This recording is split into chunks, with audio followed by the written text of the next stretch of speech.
দর্শক আসসালামু আলাইকুম।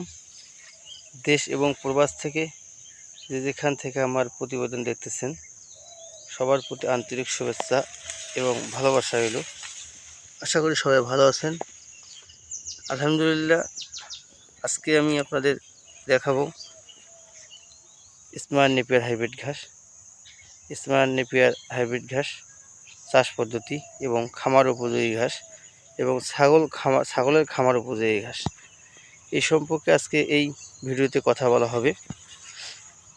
যারা আপনারা আমার ভিডিওটি শুরু করবেন শেষ পর্যন্ত দেখবেন, তাহলে স্মার্ট নেপিয়ার ঘাস চাষ পদ্ধতি সম্পর্কে জানতে পারবেন। আপনারা যারা এই স্মার্ট নেপিয়ার হাইব্রিড ঘাস চাষ করবেন তারা অবশ্যই জমিটি শুকনো বা উঁচু জমি হতে হবে, তাহলেই আপনাদের স্মার্ট নেপিয়ার হাইব্রিড ঘাস চাষ করা যাবে। এবং খামার উপযোগী ঘাস বা উচ্চ ফলনশীল ঘাস অন্য ঘাসের তুলনায় এই ইন্দোনেশিয়া স্মার্ট নেপিয়ার হাইব্রিড ঘাসের ফলন ভালো হয়। এই ঘাসটি ছাগল খাইতে পছন্দ করে এবং স্বাচ্ছন্দ্য বোধ করে।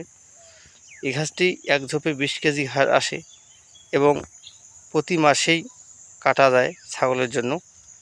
আপনারা একবার রোপণ করলে 5 থেকে 7 বছর সেখান থেকে আপনারা ঘাস গরু ছাগলকে খাওয়াইতে পারবেন।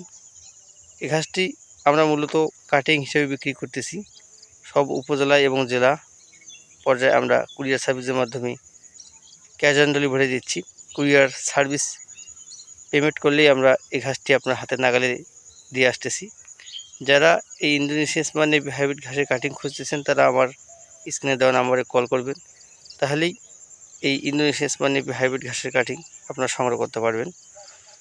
আমরা স্বল্প দামে কাটিং দিচ্ছি, আর বিশেষ করে শীতকালে এই ঘাসটি ভালো ফলন পাওয়া যায়। যারা এই ইন্দোনেশিয়া স্মার্ট নেপিয়ার হাইব্রিড ঘাসের কাটিং নেবেন তারা স্ক্রিনে দেওয়া নাম্বারে কল করবেন, সরাসরি বিস্তারিত জানতে হলে ফোন করবেন। যদি ভিডিওটি ভালো লাগে লাইক করবেন, শেয়ার করবেন, চ্যানেলটি সাবস্ক্রাইব করে আমার পাশেই থাকবেন। আপনাদের সুস্বাস্থ্য কামনা করে শেষ করলাম।